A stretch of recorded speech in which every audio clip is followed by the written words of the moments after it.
যখন এই পৃথিবী প্রবলভাবে প্রকম্পিত হবে, একদিন হবে তো নাকি, এবং কিয়ামতের আগে আগে বেশি বেশি হবে। কিছু কিছু পাপের কারণেও হবে, তার মধ্যে মাদকদ্রব্য আছে, গান বাজনা বাদ্যযন্ত্র আছে, তার মধ্যে আমানতের খেয়ানত আছে, অশ্লীলতা বেহায়াপনা আছে। যে পাপগুলোর কথা বললাম এগুলোর সাথে কি টাউন হল আগে থেকে সম্পৃক্ত না সম্পৃক্ত না? জি।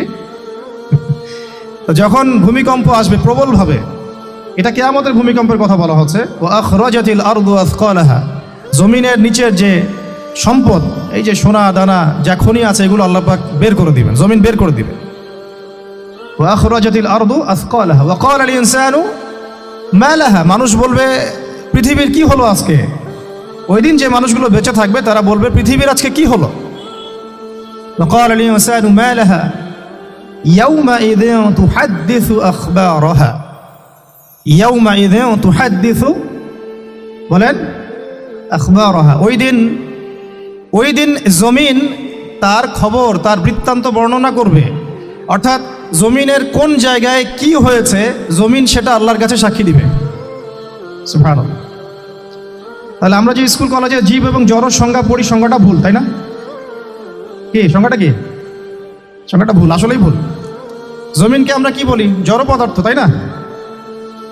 কিন্তু জমিন কাল কিয়ামতের মাঠে আল্লাহর সামনে সাক্ষী দিবে কোন জায়গায় কি হয়েছে। টাউন হলের সৌভাগ্য যে টাউন হল বলতে পারবে যে এত তারিখে আমার উপরে একটা দিনই আয়োজন হয়েছে, অমুক অমুক ভাইরা এসেছিলেন, এই বিষয়ে আলোচনা হয়েছে, আল্লাহ তুমি আমাদেরকে মাফ করে দাও। তাহলে এর আগে টাউন হলে চত্বরে যা যা হয়েছে এগুলো সাক্ষীও টাউন হল দিবে।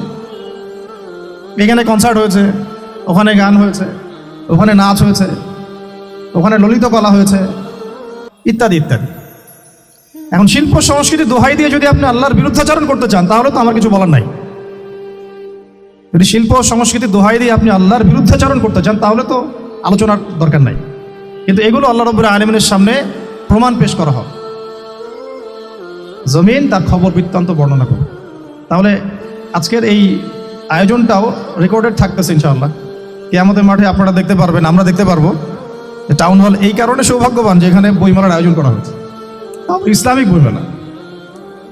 তারপরে সূরাটা বলেন, তারপরে আর কি? ইয়াউমাইযিন তুহাদ্দিসু আখবারাহা, এটা পড়তে হবে তোর ভাই। হ্যাঁ, ইয়াউমাইযিন ইয়াসদুরুন নাস আশতাতান লিয়ারাউ আ'মালাহুম, ওই দিন মানুষ দলে দলে বের হবে, জমিন ফুঁড়ে মানুষ দলে দলে বের হবে যাতে তাদের আমল নামা তাদেরকে দেখানো যায়। আমল নামা কত সূক্ষ্ম হবে আল্লাহ পাক সেটা পরের আয়াতে বলছেন। আমল নামাটা কতটা সূক্ষ্ম হবে আল্লাহ পাক বলছেন, ফামান ইয়া'মাল মিসকালা যাররাতিন খায়রান ইয়ারা, এই অনুপরিমাণও যদি কোনো সৎ কাজ কেউ করে থাকে সেটাও তার আমল নামায় দেখানো হবে। সুবহানাল্লাহ। অনুপরিমাণ অর্থাৎ ধরেন আপনি একজন মিসকিনকে 1 টাকা দান করেছেন, এটাও আমল নামায় আছে। অথবা আপনি আপনার মুসলিম ভাইয়ের দিকে তাকিয়ে হেসেছেন, মুচকি হাসি দিয়ে তাকে অভ্যর্থনা জানিয়েছেন, এটাও আমল নামাতে আছে। আবার চোখ দিয়ে একটা মেয়ের দিকে আপনি বদনজর দিয়েছেন, ওইটাও আমল নামাতে আছে। নাউযুবিল্লাহি মিন যালিক। তাহলে যার আমল নামায় অনুপরিমাণ সৎকর্ম থাকবে সেটাও দেখানো হবে। ওয়া মান ইয়া'মাল মিসকালা যাররাতিন শাররান ইয়ারা, আর কারো আমল নামায় যদি এই অনুপরিমাণও কোনো অন্যায় থাকে সেটাও দেখানো হবে। তো এই আয়াতটা বা এই সূরাটা দিয়ে আলোচনা শুরু করলাম এই কারণে যে আজকের এই বইমেলাটা এই অঞ্চলটাকে আলোকিত করে রাখলো। যদিও আমরা যদি দেখতাম যে এখানে একটা কনসার্ট হচ্ছে এবং নামি দামি কোনো ব্যান্ড শিল্পী এসে এখানে গান গাচ্ছে, হ্যাঁ, একদম গিটার প্লে করছে, ড্রামস প্লে করছে, নাচ হচ্ছে, তখন দেখতেন যে এখানে লোকের সমাগম আরো বেশি হতো। লোকের সমাগম কি হতো? বেশি হতো। তো এই যে একটা জাহালাত, এর পিছনের কারণটা কি?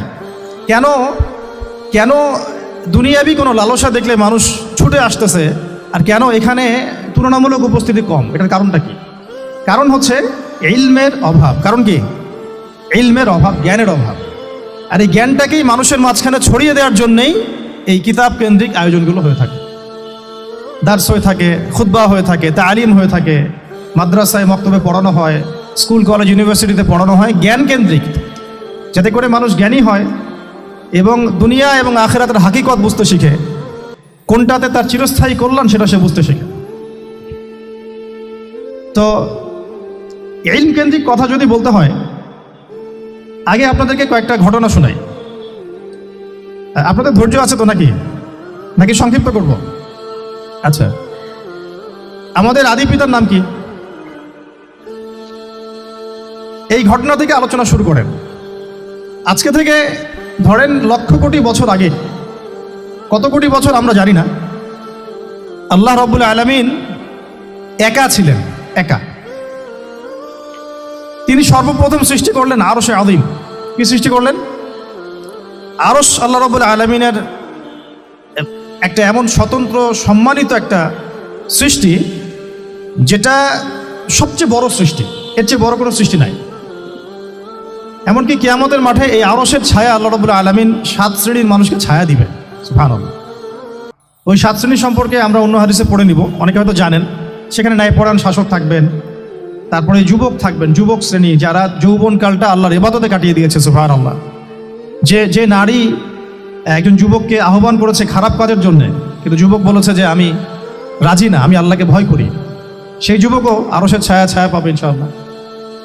তারপরে সেই দুই ভাই বা ব্যক্তি যারা একে অপরকে আল্লাহর জন্য মহব্বত করে, তারাও আরশের ছায়া ছায়া পাবে। এমন ব্যক্তি যে গোপনে দান করে, মানে ডান হাত দিয়ে কি দান করছে বাম হাত জানে না, তারাও আরশের ছায়া ছায়া পাবে। এমন ব্যক্তি যে অন্ধকারে বা একাকী আল্লাহ পাককে স্মরণ করে এবং চোখ দিয়ে দরদর করে পানি পড়তে থাকে, এই ব্যক্তিও আরশের ছায়া ছায়া পাবে। এরকম প্রায় 7 শ্রেণীর মানুষ আরশের ছায়া ছায়া পাবে। আরশ সৃষ্টি করার পরে আরশটা ছিল পানির উপরে। কোথায় ছিল? পানির উপরে। সূরা হুদের মধ্যে আছে। আমি শুধু রেফারেন্সগুলো আপনাদেরকে সূরাগুলো বলে দিব, বাসায় গিয়ে আপনারা পড়বেন। প্রত্যেকটা আয়াত কিন্তু এখানে ধরে ধরে বলার সময় নেই আর কি আমার কাছে। তো আরশটা ছিল পানির উপরে। এরপরে আল্লাহ রাব্বুল আলামিন আসমান এবং জমিন সৃষ্টি করেছেন 6 দিনে। পুরো মহাবিশ্ব আল্লাহ রাব্বুল আলামিন সৃষ্টি করেছেন কত দিনে? 6 দিনে। ফি সিত্তাতি আইয়াম, 6 দিনে। এখন সৃষ্টি করার পরে আল্লাহ রাব্বুল আলামিন কলম সৃষ্টি করেছেন। কি সৃষ্টি করেছেন? কলম। ইলমের সাথে যে কলমের সম্পর্ক, এটা একটু পরে আরো ক্লিয়ার হবে আপনাদের কাছে। আল্লাহ পাক কলম সৃষ্টি করে বলেছেন উক্তুব, কলম তুমি লিখো।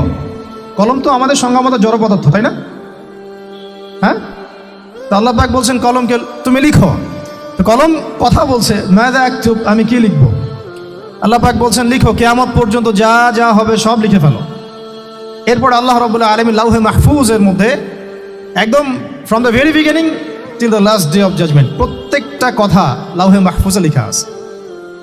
এমনকি আপনার কার সাথে বিয়ে হবে সেটাও, কয়টা বাচ্চা কাচ্চা হবে সেটাও। তাই এত অস্থির হওয়ার দরকার নাই, রিজিকে যা আছে আসবে ইনশাআল্লাহ। লেখা যদি হয়ে থাকে আসবে না? আসবে ইনশাআল্লাহ, সবর। তো এই জন্য মুমিনদেরকে বলা হয়েছে তোমরা কখনো হতাশ হবে না, কারণ তাকদীর লেখা হয়ে গেছে, হতাশ হওয়ার কোনো কারণ নাই। একটা প্রবণতা আমরা সমাজে দেখছি আত্মহত্যার। ইয়াং জেনারেশনকে আমরা নসিহত করবো যে ভুলেও নিজের জীবনকে বিসর্জন দিতে যাবেন না।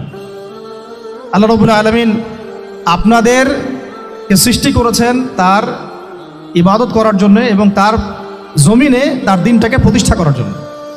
হেলায় খেলায় আপনার জীবনটা নষ্ট করবেন না, ঠিক আছে ভাই? আল্লাহ বোঝার তৌফিক দান করেন। তো কলম সৃষ্টি করার পরে কিয়ামত পর্যন্ত সব লেখা হয়ে গেছে। এখন আমাদের এই পৃথিবীতে তো মানুষ ছিল না, ছিল? এদিকে মনোযোগ দেন। এই পৃথিবীতে কি আগে মানুষ ছিল? এই পৃথিবীতে আগে কি ছিল তাহলে বলেন? হ্যাঁ, মাশাআল্লাহ। এই পৃথিবীতে আগে কি ছিল? এখন ওরা নাই? সবার সাথেই কিন্তু একটা করে আছে, কমপক্ষে কয়টা করে? সবার সাথে কমপক্ষে একটা করে। আর কোন কোন জায়গা আছে যেখানে জিনের বড় বড় আকড়া আছে। পৃথিবীতে যে জায়গাগুলো থেকে ইসলাম বিরোধী অপতৎপরতাগুলো চলে, ওখানে জিনের আকড়া বেশি। কথা বুঝতে পারছেন? তো জিন জাতিকে আল্লাহ পাক ধ্বংস করে দিয়েছেন তাদের পাপের কারণে, আল্লাহ দ্রোহিতার কারণে, অবাধ্যতার কারণে। এখন আল্লাহ রাব্বুল আলামিন ইরাদা করলেন পৃথিবীতে আমাদেরকে সৃষ্টি করবেন, মানে মানুষকে সৃষ্টি করবেন। আল্লাহ পাক তার সমস্ত ফেরেশতাদেরকে একত্রিত করলেন। ঘটনাটা কিন্তু খুব ইন্টারেস্টিং। আমি জানি এখানে ওলামায়ে কেরামও আছেন, তবে আমি সবার জন্য প্রযোজ্য হয় এমন কথা বলারই চেষ্টা করছি, কারণ অনেকে হয়তো এগুলো নাও জানতে পারে। তো আল্লাহ পাকের ভাষায় আমি যদি বলি, আল্লাহ রাব্বুল আলামিন বলছেন, বা'দা আউযু বিল্লাহি মিনাশ শাইতানির রাজীম, ওয়া ইয ক্বালা রাব্বুকা লিল মালায়েকা ইন্নী জাa'ইলুন ফিল আরদি খলিফা। হে নবী মুহাম্মদ সাল্লাল্লাহু আলাইহি ওয়াসাল্লাম, তুমি স্মরণ করো সেই সময়ের কথা যখন আল্লাহ তোমার রব সমস্ত ফেরেশতাদেরকে ডেকে বলেছিলেন যে ইন্নী জাa'ইলুন ফিল আরদি খলিফা, আমি জমিনে মানে পৃথিবীতে আমার খলিফা পাঠাতে চাই। কি পাঠাতে চাই? আরো জোরে বলেন। আল্লাহ পাক বলেননি পৃথিবীতে মানুষ পাঠাতে চাই, পৃথিবীতে নতুন কোনো মাখলুক পাঠাতে চাই। আমাদেরকে আল্লাহ পাক সম্মানের শব্দে সম্মানিত করেছেন, বিশেষায়িত করেছেন। আমাদেরকে বলেছেন আমরা আল্লাহর খলিফা, আমরা আল্লাহর খলিফা। এখন আমরা আল্লাহর খলিফা, কিন্তু পৃথিবীতে মানুষ খিলাফা শব্দ সহ্য করতে পারে না। হ্যাঁ, কি অদ্ভুত না? এটা কোরআনের কি শেষের দিকে আছে না প্রথম দিকে আছে? সূরা বাকারার একদম শুরুর দিকে 3টা 4টা 5টা পৃষ্ঠা উল্টালে দেখবেন এই একটা আছে। কোরআন তাহলে শুরু থেকে কখনো খুলেও দেখেনি সে ব্যক্তি। প্রমাণ হলো এটা যে খুলেও দেখে না, অথবা দেখলেও সে এড়িয়ে গেছে। আল্লাহ পাক আমাদেরকে বললেন যে পৃথিবীতে আমি আমার খলিফা পাঠাতে চাই। তাহলে আদম আলাইহিস সালামকে আল্লাহ পাক মোহাব্বতের শব্দে, সম্মানের শব্দে বিশেষায়িত করলেন। কি বলে? সুবহানাল্লাহ, সুবহানাল্লাহ। আর খলিফা কাকে বলে এটা আমি আপনাদেরকে বোঝাচ্ছি একটা দোয়া থেকে, একটা দোয়া থেকে। এই যে গাড়িতে করে আমরা বাসা থেকে আসলাম বা যখন কোনো সফরে যাই, আমরা একটা দোয়া পড়ি, সুবহানাল্লাযী সাখখারা লানা হাযা ওয়া মা কুন্না লাহু মুকরিনিন ওয়া ইন্না ইলা রাব্বিনা লামুনকালিবুন। এতটুকু তো পড়ি নাকি? বা এগুলো পড়তে হবে? বইমেলায় এসেছি শুধু লেকচার শোনার জন্য না, ছবি তোলার জন্য না। আজকে জীবনটা পরিবর্তন করা, নিয়াত করে যাইতে হবে। ঠিক আছে ভাই? বই প্রকাশ করা, ছাপানো, বিক্রি করা, লেখা, এর চেয়ে বড় কথা আমার জীবনটা ইলমের আলোয় আলোকিত করা। আমি বই লিখলাম ধরেন একটা, আমার মধ্যে সেই আমল নাই, লাভ নাই। লাভ আছে? আমি বই ছাপাইছি 100, 200, 500, 1000, আমি নিজেই আমল করি না, হবে? আগে আমল, আমল জরুরি। ইলমের সাথে আমলটা খুব বেশি জরুরি। আলেম তাকেই বলা হয় যে ইলম অনুযায়ী আমল কর। তাহলে আল্লাহ পাক বলেন লিমা তাকুলুনা মা লা তাফআলুন, তোমরা এমন কাজ, এমন কথা কেন বলো যে আমল নিজেরাই করো না? কাবুরা মাকতান ইনদাল্লাহ আন তাকুলু মা লা তাফআলুন, আল্লাহর কাছে সবচেয়ে গর্হিত একটা অপরাধ, তোমরা একটা কথা বলবা কিন্তু আমল করবে না। তো দোয়াটা মুখস্থ করবেন। এই দোয়ার নিচে একটা অংশ আছে, আল্লাহুম্মা আনতা সাহিবু বিস সাফারি। আমার কথাটা শুনেন, খলিফার অর্থটা বুঝেন। অনেকে তো অনেকভাবে ব্যাখ্যা করে আর কি। আল্লাহুম্মা আনতা সাহিবু ফিস সাফারি, আল্লাহ তুমি এই সফরে আমার সাথী। সফরে বের হওয়ার সময় দোয়া পড়ছি আমরা, আল্লাহুম্মা আনতা সাহিবু ফিস সাফারি, আল্লাহ তুমি এই সফরে আমার সাথী। ওয়াল খলিফাতু ফিল আহলি ওয়া মালি, আল্লাহ আমি তো বাসায় নাই, আমার বাসার আহাল মালের খলিফা হচ্ছে তুমি আল্লাহ। তাহলে খলিফা শব্দ দিয়ে কি বুঝলেন? আল্লাহ আমার বাসার আহাল মালের খলিফা মানে কি? আমার স্থলাভিষিক্ত তুমি আল্লাহ, আমি ওখানে নাই বাসায়, আমি সফরে বের হয়ে গেছি। আমার স্ত্রী, আমার সন্তান, আমার মাল, আমার জান, এগুলোর দায়িত্ব তোমার, তুমি খলিফা। কত চমৎকার দোয়া।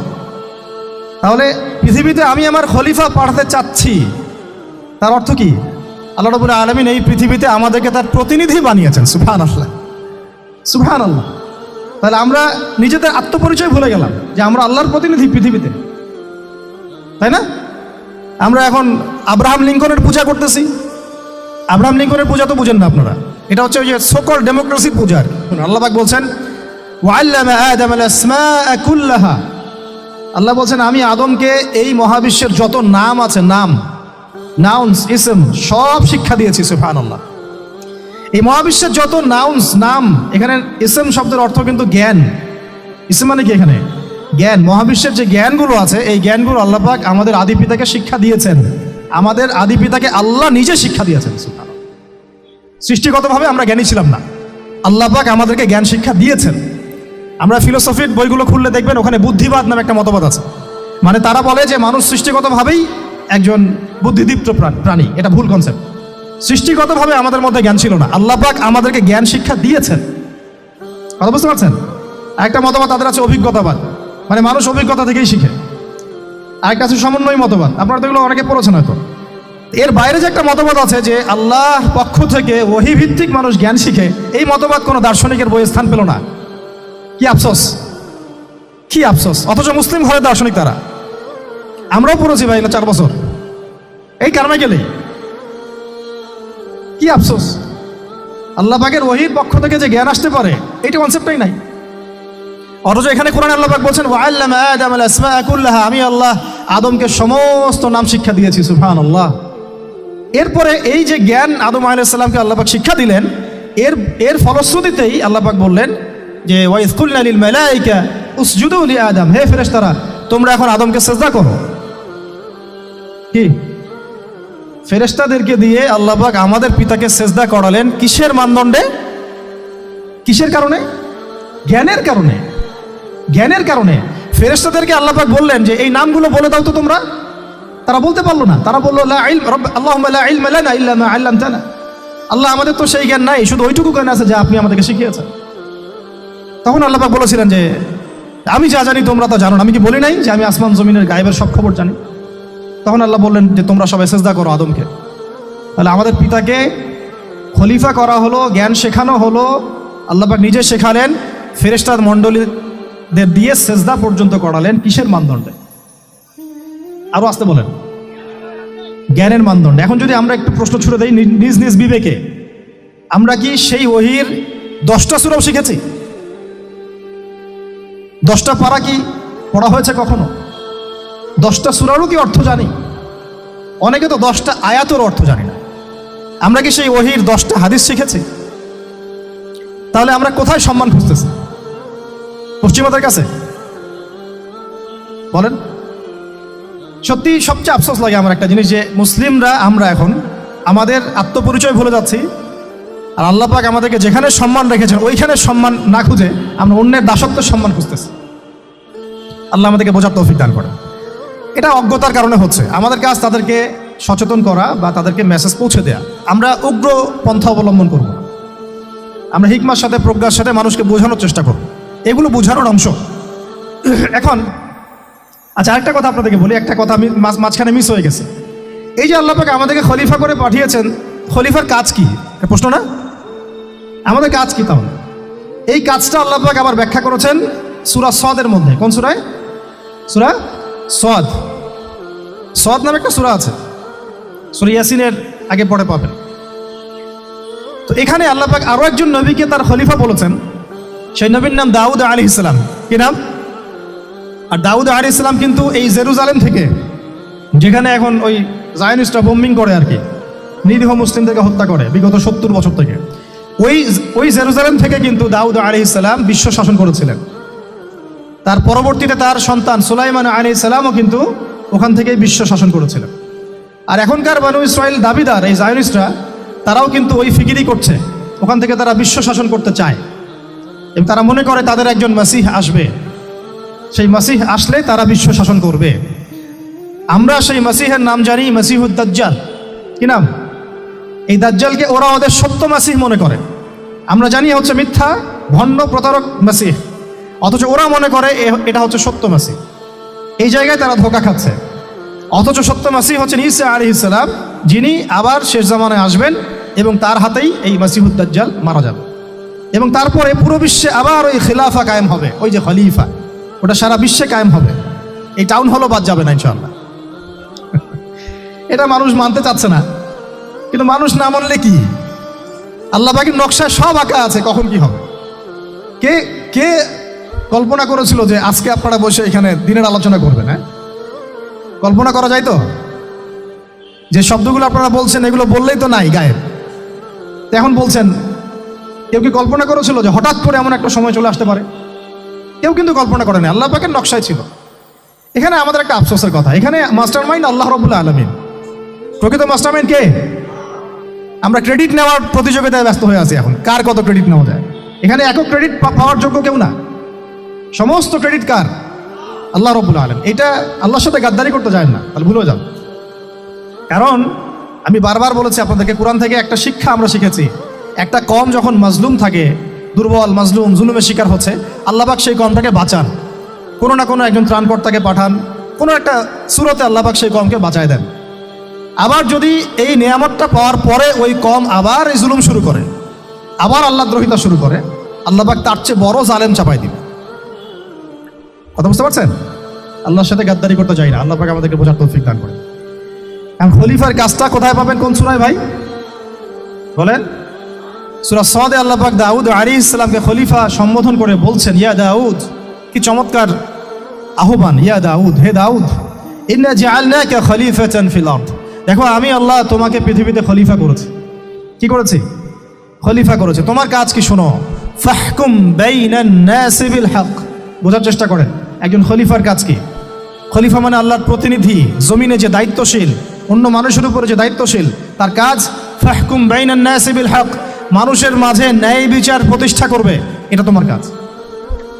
তাহলে এখন যারা আমরা এই জায়গায় আছি বা ভবিষ্যতে আসবো, আরও কাল আগাতে থাকবে, সময় আগাতে থাকবে, নতুন নতুন নেতৃত্ব আসবে, সবার ফাংশন একটাই, ফাহকুম বাইনান নাসি বিল হক। আমাদের কাজ হবে মানুষের মাঝখানে কি করা, ন্যায় বিচার, বিচার ফয়সালার ক্ষেত্রে ইনসাফ করা, ন্যায় বিচার করা।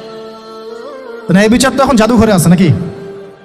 হ্যাঁ, কোনো কোনো ক্ষেত্রে আমরা চাই না যে ন্যায় বিচার জাদুঘরে যাক, আমরা চাই আবারও ন্যায় এবং সাম্যের সমাজ প্রতিষ্ঠা হোক। ইনশাআল্লাহ এরপর থেকে আমরা কোনো অন্যায় সহ্য করব না। ইনশাআল্লাহ এরপর থেকে আমরা কোনো জল্লাদতন্ত্র কায়েম করতে দিব না। আমাদের যা আছে তাই নিয়ে প্রতিবাদ হবে ইনশাআল্লাহ। কারণ এখনকার প্রজন্ম প্রতিবাদের ভাষা বুঝে।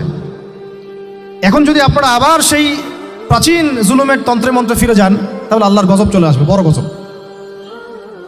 তো খলিফার কাজ কি ভাই? কি কাজ বললাম বলেন? মানুষের মাঝখানে ন্যায় বিচার প্রতিষ্ঠা করা। আচ্ছা, আরো আছে আয়াত শেষ হয় নাই। আল্লাহ পাক বলছেন ওয়ালা তাত্তাবিউল হাওয়া, ন্যায় বিচার করতে গিয়ে নিজের দাসত্ব মানে প্রবৃত্তির অনুসরণ করো না। ন্যায় বিচার করতে গিয়ে নিজের প্রবৃত্তির অনুসরণ করো না, মন গড়া বিধানের অনুসরণ করো না। আমার মামা, আমার চাচা, আমার খালু পার করে দিও না। প্রবৃত্তির অনুসরণ মানে কি? মন যাচাই তাই করো না। ন্যায় বিচার করতে গিয়ে আল্লাহ পাকের বিধান মেনে চলো। কারণ সূরা মাইদাতে আল্লাহ পাক বলেছেন আয়াত নাম্বার 44, 45, 47-এ, ওয়ামান লাম ইয়াহকুম বিমা আনজালাল্লাহ ফাউলাইকা হুমুল কাফিরুন। যারা আল্লাহ পাকের হুকুম অনুযায়ী বিচার ফয়সালা করে না, তারা কাফির। 45-এ গিয়ে আল্লাহ বলছেন ওয়ামান লাম ইয়াহকুম বিমা আনজালাল্লাহ ফাউলাইকা হুমুল ফাসিকুন। যারা আল্লাহ পাকের বিধান অনুযায়ী বিচার ফয়সালা করে না, এরা ফাসিক, পাপাচারী। 47 নম্বর আয়াতে গিয়ে আবার বলছেন ওয়ামান লাম ইয়াহকুম বিমা আনজালাল্লাহ ফাউলাইকা হুমুজ জালিমুন। যারা আল্লাহর হুকুম বিধান অনুযায়ী বিচার ফয়সালা করে না, এরা জালেম। তো কাফেরও বলেছেন আল্লাহ, ফাসিকও বলেছেন, জালেমও বলেছেন। তাহলে বিচার ফয়সালা করার ক্ষেত্রে আল্লাহ পাকের বিধানকে সর্বোচ্চ অগ্রাধিকার দিতে হবে, নিজের প্রবৃত্তির অনুসরণ করা যাবে না। যদি করে তাহলে কি হবে? ইউদিল্লাকা আন সাবিলিল্লাহ, তাহলে এটা তোমাকে আল্লাহর রাস্তা থেকে সরাই নিয়ে যাবে। এর ফলে কি হবে? জেনে রাখো ইন্নাল্লাযীনা ইউদিল্লুনা আন সাবিলিল্লাহ লাহুম আযাবুন শাদীদ বিমা নাসু ইয়াউমাল হিসাব। এটা পরে দেয়, নিশ্চয়ই যারা আল্লাহ পাকের সরল পথ থেকে বিচ্যুত হয়ে গেছে তাদের জন্যে কাল কিয়ামতের মাঠে আছে আযাবুন শাদীদ। আযাবুন শাদীদ মানে কঠিন কঠিন যন্ত্রণাদায়ক শাস্তি, এই কারণে যে তারা কিয়ামতের দিনটাকে ভুলে গিয়েছে। শাদীদ এর অর্থটা কি এটা বোঝার জন্য আপনাকে সূরা হাদীদ পড়তে হবে। কোন সূরা? আসলে কোরআনের আয়াতগুলো হচ্ছে আকাশের তারার মতো। তারা দেখবেন আকাশের, তারা দেখাও সুন্নত। ইসলাম তো রসকসহীন ধর্ম না রে ভাই, সবকিছুই আছে এখানে। আসলে আমরা জানি না বলে আমরা মনে করি যে এখানে কোনো বিনোদনই নাই, তাই না? এই গান বাজনা না করলে কি হয়, মন শান্তি হয়, এরকম একটা ভাব। যদি আপনি কোরআনের ভিতর ঢুকে যান, আপনার হৃদয়ে এমন নূর আসবে, এমন তৃপ্তি আসবে যে ওগুলো আপনার শুনতে ইচ্ছা করবে না, আপনি কান বন্ধ করে ফেলবেন, নিজেই বলতেই হবে না। এখন কিছু নতুন ইসলামিস্ট আসছে, তারা এগুলোকে ইসলামের অন্তর্ভুক্ত বলে মনে করার দাবি করতেছে, যেগুলো এগুলো তো নিষেধ নাই, এগুলো তো নিষেধ করা হয় নাই। কতটুকু জানেন ইসলাম সম্পর্কে? আপনি না জেনে কেন কথা বলেন? নবী সাল্লাল্লাহু আলাইহি ওয়াসাল্লাম রাস্তা দিয়ে হাঁটছেন, ওই সময় তো অনেক পূজা অর্চনা ইত্যাদি হতো মক্কায়। তো এখানে ঢাক ঢোলের শব্দ আসছে।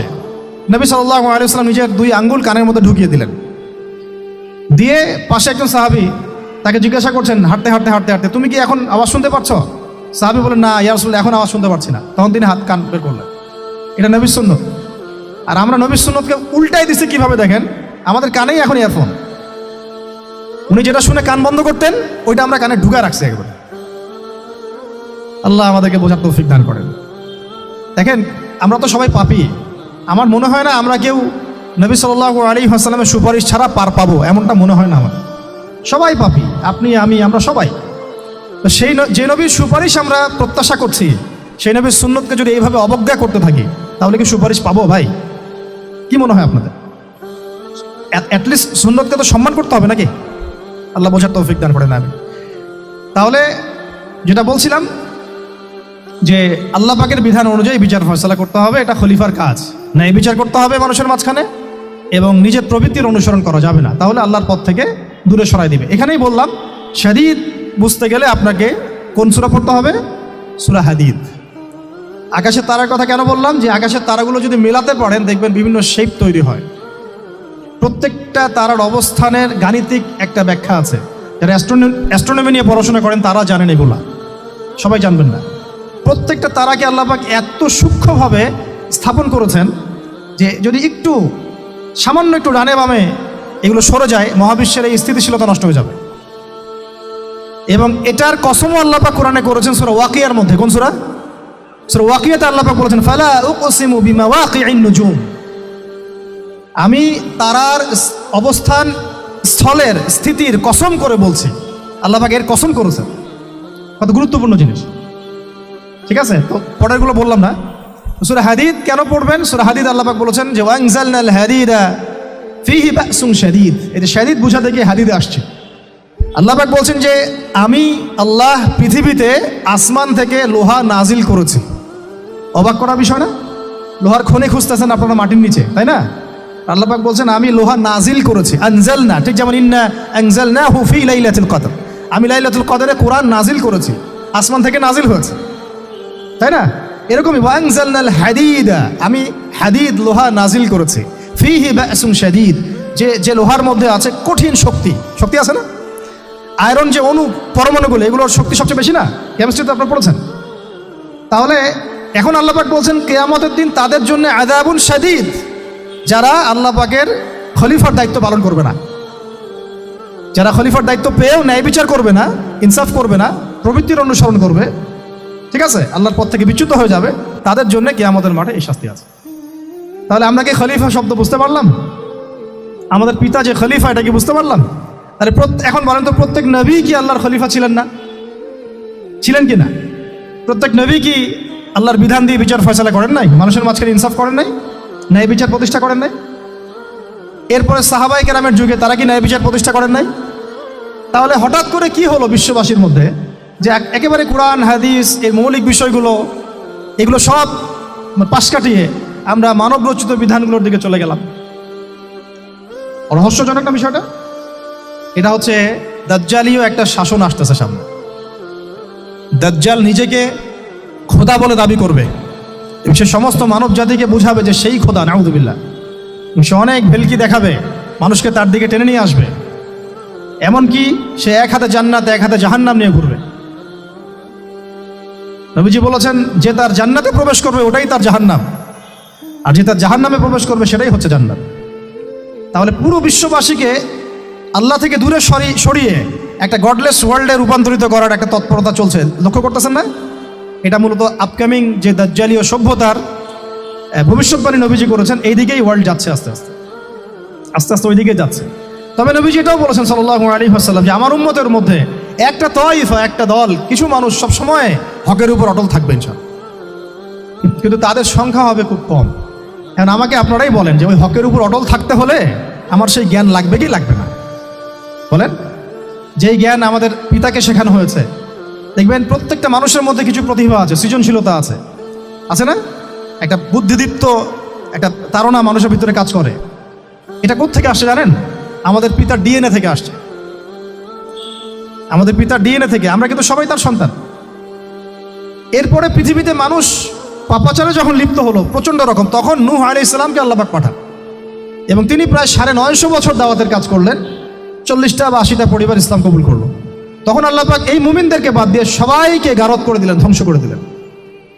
মানে আমরা যারা পৃথিবীতে এখন বেঁচে আছি, যে আপনি আমি, আপনাদের নাম আমি জানি না, আমরা যারা বেঁচে আছি, আমরা কিন্তু কোনো না কোনোভাবে ওই 40 বা 80 পরিবারের সন্তান।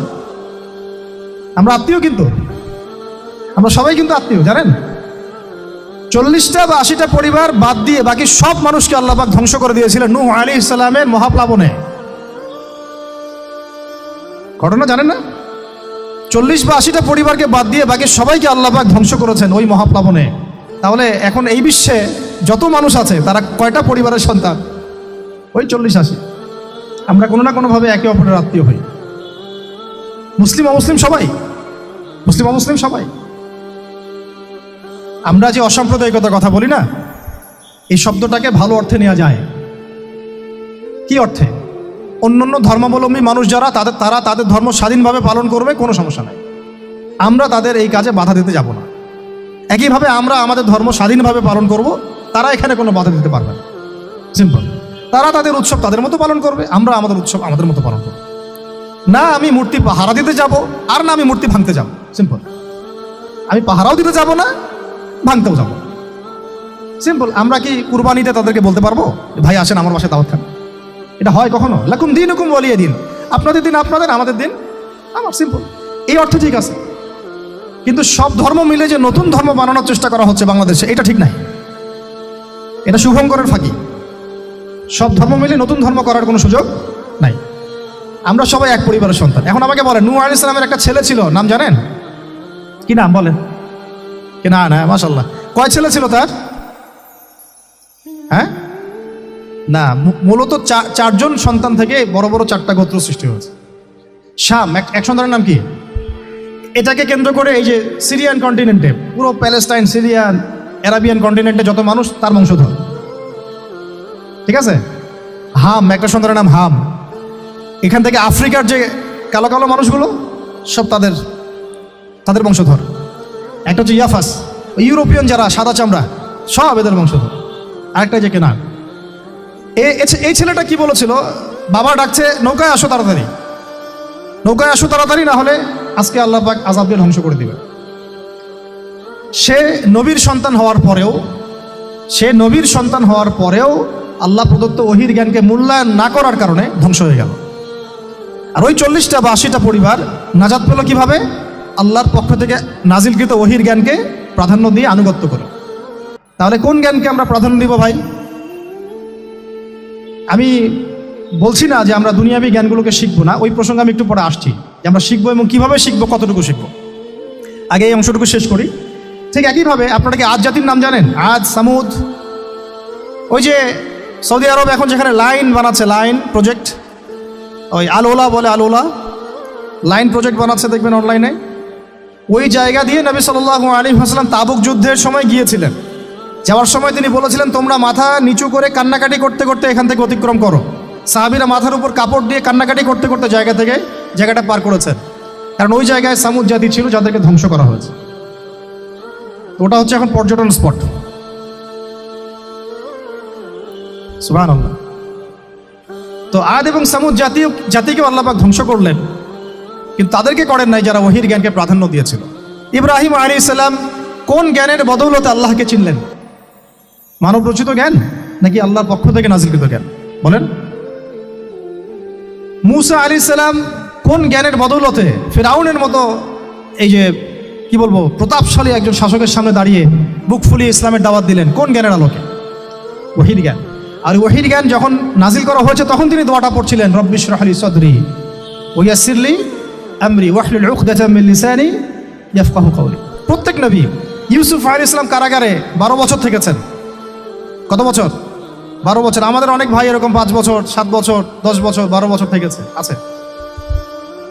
এমনও মানুষ আছে, এখন বলা যায় তাই বলি, যে ওই যে একটা শব্দ শুনেছেন আয়না ঘর, ওখানে দীর্ঘদিন ছিল, তারপরে নাই, কোথায় গেছে আল্লাহই ভালো জানে। ইউসুফ আলাইহিস সালামও এরকম কারাগারে ছিলেন। কত বছর? 12 বছর।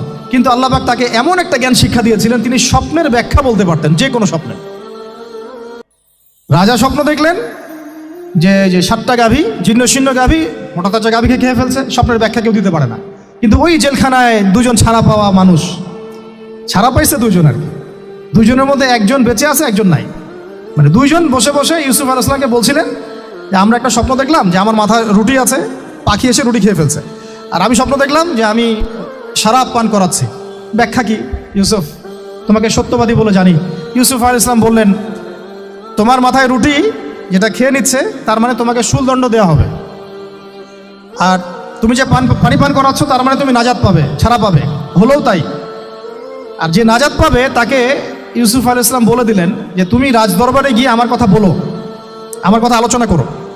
তো সে ভুলে গিয়েছিল। পরে যখন এই স্বপ্নটা দেখলো বাদশা, তখন বাদশা সবাইকে ডাকলো, ডেকে বললো যে এই গাভীর স্বপ্নের ব্যাখ্যা কি?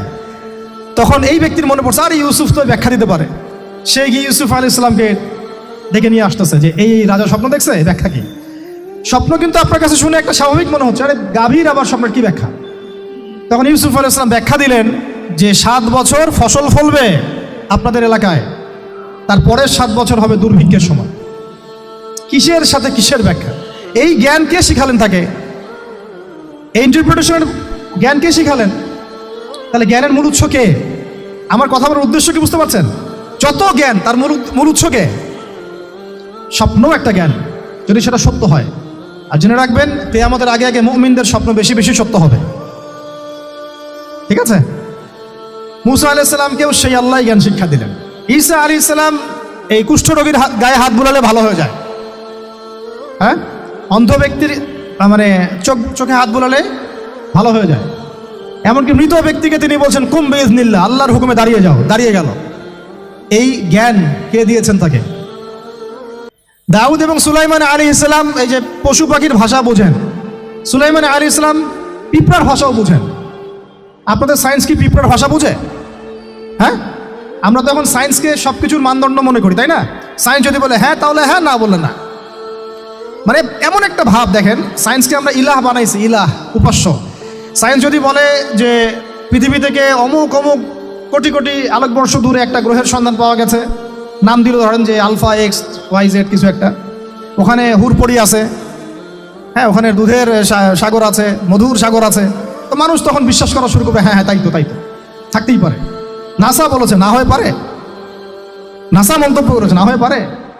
ওরকম যদি বলে অনেক দূরে একটা আগুনের একটা বিশাল পাওয়া গেছে, গ্রহ পাওয়া গেছে, ওখানে আযাব দেওয়া হয়, শাস্তি দেওয়া হয়, ওখানে অন্য মাখলুক আছে, ওদের ভাষায় এলিয়েন আর কি, মানুষ বিশ্বাস করে। কিন্তু আল্লাহ পাক কোরআনে বলছেন যে সুলাইমান আলাইহিস সালাম পিঁপড়ার ভাষাও বুঝতেন, ওই কথা বিশ্বাস করতে চাচ্ছে না। সুলাইমান আলাইহিস সালাম বাতাসে ফ্লাই করতে পারতেন, এটা বুঝতে পারতেছেন, বিশ্বাস করে না। তাহলে ওই প্রযুক্তি না থাকলে এয়ারক্রাফট কিভাবে আবিষ্কার করলেন? যে প্রযুক্তিগুলো পৃথিবীতে চলে গেছে ইতিমধ্যে, ওগুলো ভবিষ্যতেও আসতে পারে। যেমন একটা প্রযুক্তির কথা বলি, সুলাইমান আলাইহিস সালাম বসে আছেন, একজনকে বললেন না সাবার রানী বিলকিসের সিংহাসন কে নিয়ে আসতে পারবে? একজন বললো যে আপনি উঠে দাঁড়াইতে যতক্ষণ সময় লাগে এর মধ্যে নিয়ে আসবো। উনি বললেন যে হবে না, এটাতে হবে না, তুমি স্লো, তুমি 3G 4G না, এত স্লো স্পিডে আবার হবে না। এই কথা বলেন নাই, মজা করলাম আর কি। আমাদের ইউটিউবাররা আবার এই অংশ কাট করে আবার প্রচার করে দিতে পারে। দেখেন কিসের সাথে কি ব্যাখ্যা করলো। কোরআনকে 3Gর সাথে তুলনা করলেন আবু তোহাদ না, ব্যাস কাম সারা দেশে ওইটাই ইস্যু। তখন মহা মুসিবত, মানে বাঙালি জাতির মধ্যে দিন প্রচার করা। আমাদের সালাফদের ভাগ্য ভালো যে তারা আগেই, মানে এই প্রযুক্তি আসার আগেই দুনিয়া থেকে তারা চলে গেছে। মুশকিল না? যত ইস্যু এগুলোর কারণেই সৃষ্টি হয়। তো যাই হোক, প্রসঙ্গে আসি। কোথায় ছিলাম ভাই, যে কথা হারায় ফেললাম। হ্যাঁ, আরেকজন বললেন যে না, আপনি চোখের পলক ফেলতে যতক্ষণ লাগে এর মধ্যে দেখবেন সিংহাসন সামনে। সুবহানাল্লাহ, কি প্রযুক্তি বলেন! এই প্রযুক্তির সামনে কি বিশ্ববাসী যেতে পেরেছে? দেখেন সুলাইমান আলাইহিস সালামের বাতাসে ফ্লাই করাটা কিন্তু এখন পৃথিবীতে খুব কমন হয়ে গেছে। আমরা সবাই ফ্লাই করতেছি বাতাসে, তাই না? যদি আপকামিং কোনো সময় আপনি দেখেন যে এইরকম চোখের পলকেই একটা বস্তু আরেকটা জায়গা থেকে এক জায়গায় চলে আসতেছে, আমি অবাক হব না ইনশাআল্লাহ। কারণ কোরআনে অতীতে এই ঘটনার দলিল আছে। বুঝাতে পারতেছি না? এক কথায় সমস্ত জ্ঞানের মূল উৎসকে। এরপরে আসেন, অত আর লম্বা করছি না, আমাদের নবী মুহাম্মদ সাল্লাল্লাহু আলাইহি ওয়াসাল্লাম আসেন। আমরা তো তার উম্মত। 23 বছরে, একটু মনোযোগ দেন, এটা আলোচনার লাস্ট পার্ট, ঠিক আছে? 23 বছরে তিনি পুরো জাহেলিয়াতকে পরিবর্তন করে দিয়েছেন। কত বছরে? 23 বছর। আপনারা কি জানেন যে আইয়ামে জাহিলিয়াতে আসলে কি কি সমস্যা ছিল? কেন ওই যুগটাকে আমরা জাহিলিয়াত বলি? বেসিক্যালি 5-6টা সমস্যা ছিল। কয়টা? 5-6টা। 1 নম্বর শিরক। 1 নম্বর কি? আমার সাথে বলেন। শিরক আমাদের ওয়ার্ল্ডে নাই, এটা তো গ্লোবাল শিরক চলতেছে এখন। শুধু ধর্মীয় শিরক চলতেছে না, কিন্তু এখন শিরক হচ্ছে পলিটিক্সে, শিরক হচ্ছে ইকোনমিক্সে, শিরক এডুকেশনেও আছে, শিরক কালচারের মধ্যেও আছে। কথাগুলো বুঝতে হবে একটু গভীরভাবে। তখন সমস্যা ছিল রিবা, সুদ। এখন নাই। রিবা ছাড়া কোনো সিস্টেম আছে এখন ওয়ার্ল্ডে? আমি গতকালকে একটা হাদিস মোতালা করছিলাম সুদ সংক্রান্ত। নবীজি বলেছেন সাল্লাল্লাহু আলাইহি ওয়াসাল্লাম যে একটা যুগ আসবে সামনে, সুদবিহীন কোনো মানুষই চলতে পারবে না। যে চলতে চাইবে তার গায়েও সুদের ছিটা ফোটা গিয়ে লাগবে। আসে নাই সেই যুগ? সুবহানাল্লাহ, কিভাবে তিনি এত স্পেসিফিকলি কথাগুলো বলতে পারেন? নিশ্চয়ই তিনি এমন একজন সত্তার কাছ থেকে জ্ঞান পেয়েছেন যিনি সব জানেন, অতীত, বর্তমান, ভবিষ্যৎ, তাই না? এমনকি নবীজি বলেছেন ইমামুল মাহদির সময় যে 10 জন ঘোড়সাওয়ার বের হবে এবং তারা গিয়ে খোঁজ নিতে যাবে যে দাজ্জাল বের হয়েছে কিনা, নবীজি বলছেন আমি সেই 10 জনের নামও জানি, তাদের বাবার নামও জানি। সুবহানাল্লাহ, সুবহানাল্লাহ। কিয়ামতের মাঠে আলী রাদিয়াল্লাহু আনহু, আবু বকর রাদিয়াল্লাহু আনহু, ওমর, উসমান রাদিয়াল্লাহু আনহুম আজমাইন, তাদের হিসাবটা কেমন হবে ওইটাও নবী সাল্লাল্লাহু আলাইহি ওয়াসাল্লাম আগেই বলে দিয়েছেন। সবচেয়ে দ্রুত হিসাব হবে এই উম্মতের আলী ইবনে আবি তালিব রাদিয়াল্লাহু আনহু। যাবেন, বেরোবেন, শেষ। কি মানুষ, তার জীবনীটা পড়ে দেখবেন। আমি শেষের দিকে বলে দিব আপনাদেরকে আজকে, এবং এটা রেকর্ডেড থাকবে, ইনশাল্লাহ অনলাইনে দিয়ে দিব, যে আপনারা কোন কোন সাবজেক্টের বই কিনবেন। বই মেলা তো শুধু মানে আসলেন একটা একটা র্যান্ডমলি বই কিনলেন এমন না, টপিক ধরে ধরে সাবজেক্ট ওয়াইজ বই কিনতে হবে। ঠিক আছে ভাই? বই কেনার পিছনে টাকা পয়সা খরচ যদি না করেন, মানে দিনের জন্য অর্থ ব্যয় করার মানসিকতা না থাকে, এলেম পাওয়া যাবে। অনেক মুহাদ্দিস নিজের গায়ের জামা খুলে দিয়ে পর্যন্ত বই নিয়ে বাসায় গিয়েছে, জানেন? তাদের সমস্ত সম্পত্তি বিক্রি করে দিয়েছেন বই কেনার জন্য। আজকে সকালে আমাদের এক ভাই মোজাকারা করছিলেন যে আমারই এক ওস্তাদ, বাংলাদেশের অনেক বরেণ্য একজন আলেমে দিন, প্রবীণ আলেমে দিন, তার কথা আলোচনা হচ্ছিল যে তিনি কিতাব পড়তে পড়তে পড়তে হঠাৎ একটা কিতাব তিনি খুঁজে পাচ্ছেন না। তো ছাত্রদেরকে পাঠালেন যে খুঁজে নিয়ে আসো তো, কোথায় আছে, কেউ খুঁজে পায় না। তিনি নাকি অজু করে এসে নামাজ, 2 রাকাত নামাজ পড়ে বাচ্চার মতো হাউমাউ করে কান্নাকাটি শুরু করলেন, আল্লাহ আমার সেই কিতাব কোথায় গেল, আমার কিতাবটা এনে দাও। তলাবুল ইলম কাকে বলে দেখেন, ইলমের তালেব, ইলমের ছাত্র কাকে বলে? এই যে ইলমের ছাত্র, আমরা কি ছাত্র হইতে পারছি? একটা বইয়ের দাম যদি দেখি 100 টাকা, বাস আমাদের গায়ে লাগে। 100 টাকা দিয়ে তো আপনার গার্লফ্রেন্ডকে নিয়ে বসতে গায়ে লাগে না, বসলে তো 500 টাকা চলে যায়। জিনা থেকে বাঁচতে না পারলে কলবে আল্লাহ নূর আসবে না। আল্লাহ পাক আমাদের কথাগুলো বোঝার তৌফিক দান করেন, আমিন। জিনা, আবার বলছি, জিনা থেকে বাঁচতে হবে, অন্যথায় কলবে নূর আসবে না। আল্লাহ পাক আমাদেরকে বোঝার তৌফিক দান করেন, আমিন। কোথায় ছিলাম ভাই? বলেন। 1 নাম্বার কি ছিল? শিরক। 2 নাম্বার রিবা, সুদ। ওইটা বলতে গিয়ে হাদিসটা কথা বলেছিলাম। এই সুদটা কি এখন বেশি না কম? এখন সুদ মানুষ খাচ্ছে, যুক্তিও দিচ্ছে যে এই যুগে এখন সুদ না খাইলে কি চলে। একদিন একটা মসজিদে বয়ান করছিলাম, তো মসজিদে বয়ানের মাঝখানে একজন দাঁড়ায় গেল, দাঁড়ায় আমাকে বলছে যে ওস্তাদ, হুজুর বুঝলাম আপনার সব কথা ঠিক আছে, এখন আমার 1 লাখ টাকা ধার লাগবে, আমি কোত্থেকে নিব? বলেন, আসলে উত্তর দিবেন কি? হ্যাঁ, সুদের ক্ষতিকর বিষয়গুলো যেমন বলতে হবে, সুদবিহীন ব্যাংকিং সিস্টেম এবং অর্থনৈতিক ব্যবস্থাও তো চালু করতে হবে। সেটা কি? সেটা হচ্ছে জাকাত। সেটা কি? জাকাত, সাদাকা এবং কর্জে হাসানা। এগুলো তো চালু করছি না আমরা শুধু কথা বলছি তাত্ত্বিক যে সুদ হারাম। আমিও তো অনেক জায়গায় বলছি, কারণ বলতে হচ্ছে, না আপনার জানাতে তো হবে। সুদের পাপের সবচেয়ে নিম্ন শাখা হচ্ছে মায়ের সাথে জিনা করা, সর্বোচ্চ শাখা হচ্ছে আল্লাহ এবং তার রাসূলের সাথে যুদ্ধ করা। একটা হাদিস বুখারীতে এরকমও আসছে, বুখারীতে কি তিরমিজিতে, আমি রেফারেন্সটা ভুলে যাচ্ছি, তবে হাদিসটা সহিহ। নবী সাল্লাল্লাহু আলাইহি ওয়াসাল্লাম বলেছেন, যে ব্যক্তি 1 দিরহাম সুদ খায় সে যেন 36 বার জিনা করল। আর আপনারা তো জানেন, এটা আমার বলার দরকার নাই, 4 শ্রেণীর মানুষকে নবীজি অভিশাপ দিয়েছেন, যে নিজে খায়, তারপরে যে সুদ দেয়, যে লিখে রাখে, যে সাক্ষী থাকে। তা আমি বলতে যাচ্ছি, আইয়ামে জাহিলিয়াতে এই সুদটা ছিল, আমাদের এই বর্তমান ওয়ার্ল্ড অ্যাফেয়ার্সে নাই। বাংলাদেশ একটা কান্ট্রি হিসেবে চিন্তা করবেন না, আপনি গ্লোবালি চিন্তা করবেন, কারণ এখন একটা দেশ স্বতন্ত্রভাবে চলতে পারে না। ওয়ার্ল্ড ব্যাংকের সাথে আপনাকে ডিল করতে হবে, IMF এর সাথে। আমি যদি প্রেসিডেন্ট হই, তা আমাকে করতে হবে, আপনি হলে আপনাকে করতে হবে। তো কথা বলে তো শুধু কথা বলে লাভ নাই, আপনার বিকল্পটা কি? আসলে বিকল্প ব্যবস্থাটা কি? এটা তো মূল কথা। ইকোনমিক্স নিয়ে কতগুলো কিতাব আছে এখানে, ইসলামিক ইকোনমিক্স নিয়ে আমরা কতগুলো কিতাব ছাপাইছি, বর্তমান ওয়ার্ল্ড অ্যাফেয়ার্স নিয়ে আমরা কতগুলো কিতাব ছাপাইছি। নবী সাল্লাল্লাহু আলাইহি ওয়াসাল্লাম বলেছেন, শেষ জামানার সবচাইতে আমার উম্মতের উপর ভয়াবহ ফিতনা হচ্ছে মাসিহুদ দাজ্জাল। কি নাম বলেন? এখন আপনি আমাকে মাদ্রাসার পুরো সিলেবাসে কন্টেন্টে আমাকে দাজ্জাল নিয়ে একটা ফ্যাকাল্টি দেখান, আছে? কয়টা কিতাব আছে?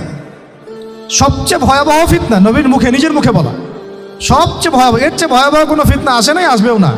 তো এখন আপনি আমাকে বলেন যে এই ফিতনা সংক্রান্ত কতগুলো কিতাব আপনার কাছে আছে বাসায়? বলেন। তাহলে গ্যাপস আছে না আমাদের মধ্যে, গ্যাপস ফিল আপ করতে হবে। কথাগুলো বলার উদ্দেশ্য হচ্ছে গ্যাপসটা ফিল আপ করা। তো এই রিবার সমস্যাটা এখনও আছে। আল্লাহ পাক আমাদেরকে রিবা মুক্ত জিন্দেগি দান করেন, আমিন।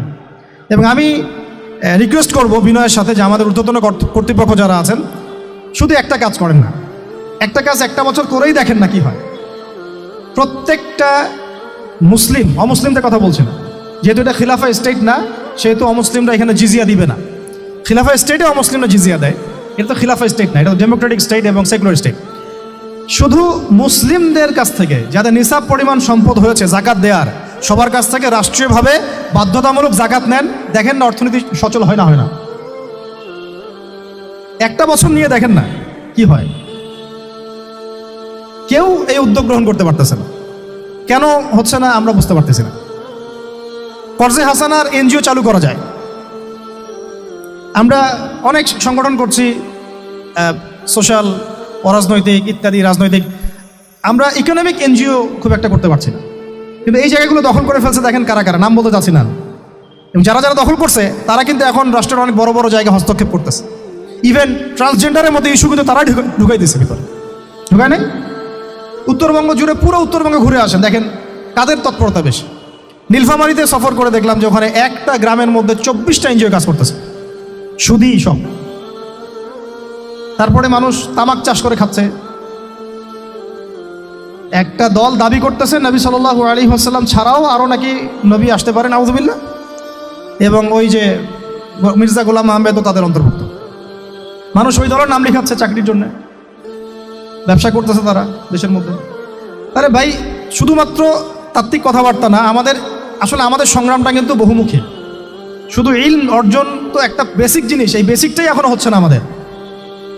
ইলম অর্জনটা বেসিক জিনিস, এটাই হচ্ছে না। এরপরে আপনার অর্থনীতি সমৃদ্ধ করা, সংস্কার করা, সমাজ সংস্কার করা, রাজনৈতিক অঙ্গনগুলোর মধ্যে যে অরাজকতা, এগুলোকে সংস্কার করা, কত কাজ আমাদের। কিন্তু আমরা কিন্তু একটা জায়গাতেও স্থির নাই। ইভেন একটা মাসালাতেও আমরা এক জায়গায় আসতে পারতেছি না, ঐক্যবদ্ধ হতে পারতেছি না। আমরা খুবই ব্যাকডেটেড চিন্তা করতেছি এই জায়গাতে। অথচ আমাদের উচিত ছিল এই প্রবলেমগুলোকে আরও 30-40 বছর আগেই সলভ করা। তাহলে এখন হয়তো আপনি ভালো কিছু পেতেন। আমাকে একটা প্রতিষ্ঠান দেখান যেখানে নুরানি থেকে নিয়ে, মানে নুরানি থেকে দাওরা বা ক্লাস নার্সারি থেকে মাস্টার্স, এরকম সিলসিলায় ইসলামিক শিক্ষা এবং জেনারেল শিক্ষাকে একত্রিত করে একটা সিলেবাস মেনটেন করে পড়ানো হচ্ছে। আমাকে কয়েকটা প্রতিষ্ঠানের নাম বলেন, আমি ওখানে আমার মেয়েকে ভর্তি করাবো। আমাকে দেন, রেডিমেড দেন, আমার ছেলেকে ভর্তি করাবো। আমরা ফিকির করতেছি না। এটা হওয়া উচিত ছিল বিগত 30 বছর আগেই।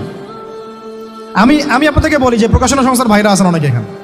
ধরেন আমাদের রংপুরের কোনো ভাই আপনাদেরকে পুরো 1 বিঘা জমি দিল, বা ধরেন 5 বিঘা জমি দিয়ে দিল, ঠিক আছে?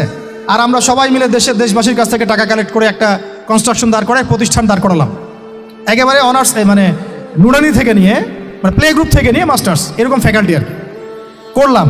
এখন ভাই, আপনারা যারা বই প্রকাশ করতেছেন, আমাকে কি আপনারা বই দিতে পারবেন? প্রত্যেকটা ক্লাসে আমি কোন কোন বই পড়াবো পারবেন? আমাকে কি সিলেবাস দিতে পারবেন? কথা বলেন।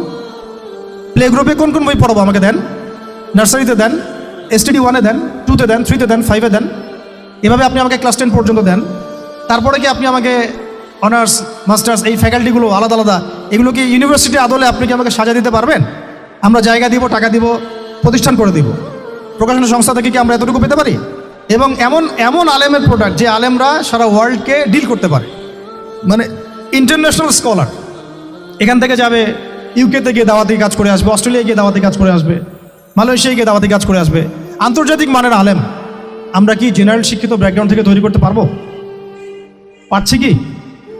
আর আপনারা আমাকে বলেন তো ভাই, যে কত % মানুষ জেনারেল শিক্ষিত আর কত % মানুষ মাদ্রাসা শিক্ষিত? কাদের পরিসংখ্যানটা বেশি? তারা কি, তাদের কোনো অবদান রাখার কোনো সুযোগ নাই? এখন যদি এই ক্লাসিক্যাল পড়াশোনা না হয়, ইলমের এই গভীরতায় না যায়, এবং বড় বড় ওলামায়ে কেরামদের সোহবতে তারা না আসে, তাহলে কিভাবে তারা বিশুদ্ধ ইসলাম শিখবে আর প্রচার করবে আর প্রতিষ্ঠা করবে? তো প্রশ্ন কিছু করে গেলাম। আজকে প্রশ্নগুলো রেখে যাচ্ছে এই কারণে, যেগুলো নিয়ে আপনারা ভাববেন যে আপনারা আমাকে একটা ইসলামিক ইউনিভার্সিটি করার মতো বইপত্র আমাকে বানায় দেন না। দায়িত্ব নেন কেউ, আপনারা সবাই মিলে দায়িত্ব নেন। আমি এখানে একটা স্কুল আছে আমাদের ছোট্ট, তহাজিন নুরাইন ইসলামিক স্কুল। এই স্কুল আমরা করেছি প্লে, নার্সারি, কেজি 1, 2, 3, 4, 5, এতটুকু। ট্রাইলিঙ্গুয়াল, মানে বাংলা মিডিয়াম আর Bangla medium, English version, medium না, ইংলিশ ভার্সন আর অ্যারাবিক। এই সিলেবাসটুকু করতে, এই 8টা ক্লাসের সিলেবাস করতে আমাকে 7 দিন 8 দিন একেবারে বাংলা বাজার ঘাটাঘাটি করে, ওই আমরা আগে তো ইংলিশ মিডিয়ামে পড়াশোনা করতাম, ওই অক্সফোর্ডের বই ঘাটাঘাটি করো, ব্রিটিশ কাউন্সিলের বই ঘাটাঘাটি করো, তারপরে ওদের ম্যাথামেটিক্স, ওদের সায়েন্স, আবার এই মাদ্রাসার অ্যারাবিক, আবার এই সরকারি কারিকুলামের বই, এগুলো ঘাটতে ঘাটতে ঘাটতে একটা সিলেবাস আমরা দাঁড় করাতে পারছি। মাত্র 5টা ক্লাস পড়তে পারবে। এরপরে এটা করতে গিয়ে যে দেখলাম যে আসলে এগুলোর যে এত ঘাটতি আছে বাজারে, রেডিমেড কোনো প্রোডাক্ট এগুলো নাই। ঘুরে ফিরে কি সেই আমরা একই জিনিসই চর্চা করতে থাকবো, নাকি আমরা একটু বহির্বিশ্বে যেভাবে দিন প্রচার হচ্ছে এই মান দিতে পারি? এটা আমাদের উচিত না করার কাজটা? হ্যাঁ, এটা তো আমাদের হাতে রাষ্ট্রীয় ক্ষমতা নাই, থাকলে না হয় উপরের লেভেল থেকে এগুলো করা যায় খুব সহজ। বরং উপরের লেভেলে যারা আছেন তারা তো আরও ট্রান্সজেন্ডার ঢুকাচ্ছেন, আপনারা তো LGBT ঢুকাচ্ছেন। তাহলে এই কাজগুলো কাদের করতে হবে? তাহলে বেসরকারিভাবে করতে হবে। এখন আমরা যারা বইকে ভালোবাসি, জ্ঞানকে ভালোবাসি, আল্লাহকে ভালোবাসি, রাসূলকে ভালোবাসি, চাই যে আমরা যা করছি আমাদের পরের প্রজন্মটা মানুষের মতো মানুষ হোক। কাজ কি কম না বেশি আমাদের বলেন? সেক্ষেত্রে কাজগুলো কিন্তু ওইভাবে হচ্ছে না ভাই। একটা বিষয়ের বই সবাই ছাপাচ্ছি, কেন? কি দরকার আছে? একটা বিষয়ের বই আমি সবাই ছাপাচ্ছি। একটা জিনিস, একটা হিস্ট্রি, একটা কিতাব, অনেকগুলো প্রকাশনী আপনারা করতেছেন। একই বই ফাইজুল কালাম সবাই করতে আছে, একটা বই তাসাউফ আত্মশুদ্ধি, অনেক প্রকাশনী করতেছে, কপি করতেছে। ভাই আমাদের কি কাজ কি দুনিয়ার স্বার্থ উদ্ধার করা, না আমার দিনের কোনো খেদমত? আমার কথায় মাইন্ড করবেন না, আমি মাইন্ড করার মতো কথা বলছি না। আমি বলছি আপনাদেরকে আরও যেন কনস্ট্রাকটিভ হয় কাজগুলো। মানে আপনাদের সাথে আমি বসবো ইনশাল্লাহ আবার আলাদা করে, যে একটা আমাকে পুরো শিক্ষা ফর্মুলা আমাকে দিবেন, মানে প্রত্যেকটা ক্লাসের বই রেডি করে দিবেন, যাতে আমরা প্রতিষ্ঠান বানালেই একদম পুরা কমসে কম ক্লাস 1 থেকে 10 ঢেলে দিতে পারি, আমার পরিশ্রম করতে না হয়। ওখানে বাংলা মিডিয়ামের বই থাকবে, ইংলিশ মিডিয়ামেরও থাকবে, এবং অ্যারাবিক তো থাকবেই। একটা গঠনমূলক সিলেবাস, যেটা পড়লে আমার ছেলে মাশাআল্লাহ হাফেজও হবে, এদিকে মাশাআল্লাহ সে ইংরেজিতেও দক্ষ হবে, সায়েন্সেও দক্ষ হবে। এক পর্যায়ে যখন সে SSC পাস করবে, সে দেখবেন যে যার রাস্তা বেছে নিচ্ছে। বেজ আমি তাকে করে দিয়েছি 10 পর্যন্ত। এখন সে ডক্টর হোক আর ইঞ্জিনিয়ার হোক, আর না হয় যদি আল্লাহর খলিফাই হয়, কোনো সমস্যা নেই। সমস্যা আছে? এটা দরকার ছিল ভাই, আরও 30 বছর আগে দরকার ছিল। আমরা যেটা পাই নাই, এটা আমাদের আফসোস। আর এই জেনারেল ব্যাকগ্রাউন্ড থেকে এইরকম জায়গায় উঠে এসে এই যে এগুলো কথাগুলো বলা বা এই কাজগুলো করা, এগুলো সবাইকে হয়তো আল্লাহ পাক এভাবে কবুল নাও করতে পারে। এর পিছনে অনেক গল্প থাকে, অনেক হিস্ট্রি, অনেক ত্যাগ, অনেক আত্মত্যাগ, এগুলো সবাই হতে পারবে না। কিছু মানুষ বের হয়ে আসছে, ডক্টর জাকির নায়েক তো সবাই হতে পারে নাই, পারছে? এই জিনিসগুলো আমাদের বুঝতে হবে যে আমভাবে সবাই সব কিছু করতে পারবে না। আমাদের একটা একাডেমিক ফর্মুলা দরকার, যেখানে আমরা পড়বো, আমরা আলেম হয়ে বের হবো। ইনশাআল্লাহ পারা যাবে তো ভাই ইনশাআল্লাহ? আচ্ছা, অনেক গভীরে চলে গেছি, আপনাদেরকে মানে অনেক বেশি বিরক্ত করে ফেলতেছি আর কি। তো কথাগুলো বলার খুব মন চাচ্ছিল, তো বলে ফেললাম। আর আমরা চাচ্ছি কথাগুলো সবার কাছে পৌঁছাক, যাতে করে অন্তত বিভাগীয় শহরগুলা, অন্তত ঢাকা, রংপুর, রাজশাহী, মানে বড় বড় শহর আমাদের, চট্টগ্রাম, কক্সবাজার ইত্যাদি ইত্যাদি বড় বড় শহরগুলোতে যদি একটা করে এরকম একটা করে প্রতিষ্ঠান থাকে, যেখানে আপনি পুরো জেনারেল শিক্ষা এবং ইসলামী শিক্ষা দুটোকে সমন্বয় করে এবং এই মানে দ্বিমুখী শিক্ষার মেরুকরণটাকে দূর করে একটা কনস্ট্রাকটিভ সিলেবাস দিতে পারেন, দেখবেন আজকে না হোক, আজকে থেকে 10 থেকে 15 বছর পরে আমাদের ছেলেমেয়েদের একটা প্রজন্ম আসবে, দেখবেন ইনশাআল্লাহ ওরা আমাদের চেয়ে অনেক ডিনামাইট হবে। এই যে আজকে অনেকগুলো আয়াত বললাম, অনেকে হয়তো জানেন না বা পড়েন নাই, ওরা বলতেই বুঝে ফেলবে কোন সূরায় আছে। হবে না? সম্ভব। আর যদি না করতে পারি, তাহলে ঘুরে ফিরে ওই একই অবস্থা। ওইটা দিয়ে হবে না ভাই। এই মানে ইসলাম বিষয়টা কি, এটা এমন না যে কিছু অংশ নিলাম কিছু অংশ নিব না, এটা এমন না। নিলে ভাই নেওয়ার মতো নেওয়া লাগবে। উদখুলু ফিস-সিলমি কাফা, একেবারে পরিপূর্ণরূপে দিনে প্রবেশ করেন। সিরিয়াসলি নেন, চান্স তো একটাই। আল্লাহ পাক আমাদের কথাগুলো বোঝার তৌফিক দান করেন। আর আমাদের সন্তানদের সাথে তো আমরা এটা হতে দিতে পারি না। আমরা না হয় অনেক সময় নষ্ট করে ফেলছি। আমরা এই টাউন হলে বসে চা খাইছি, আড্ডা মারছি একসময়, স্কুলে পড়ার সময়, কলেজে পড়ার সময়। এবং এখানে কি হয় না হয় আমি খুব ভালো করে জানি। এবং আমারও সময় এমন কিছু হতো না যেটা এখন হয়। হোমোসেক্সুয়ালিটি, এখন এখানে হোমোসেক্সুয়ালিটি হয়। তাহলে বলেন এগুলো আমাদের জিম্মাদারি না? আচ্ছা, রংপুরে অন্তত রংপুরের শহরে এইরকম উদ্যোগ নিতে পারবেন কারা কারা হাত তুলেন দেখি। আমি যে কথাগুলো বললাম কার কার সাহস আছে? এগুলো তাত্ত্বিক কথা বলে চলে গেলে কাজ হবে না। বইমেলা একবার হয়েছে, এরপরের বইমেলা না হয় আপনাদের প্রতিষ্ঠানের ক্যাম্পাসে করবেন, সমস্যা কি? রংপুরে অন্তত পক্ষে এরকম একটা ক্যাম্পাস গড়ে তোলেন, যার যা আছে তাই নিয়ে নামেন। কারো অর্থ থাকলে, কারো জমি থাকলে, কারো বুদ্ধি থাকলে, কারো প্রকাশনা সংস্থা থাকলে, কারো টিচার প্যানেল থাকলে আসেন রংপুরে একটা কিছু করে দেখাই।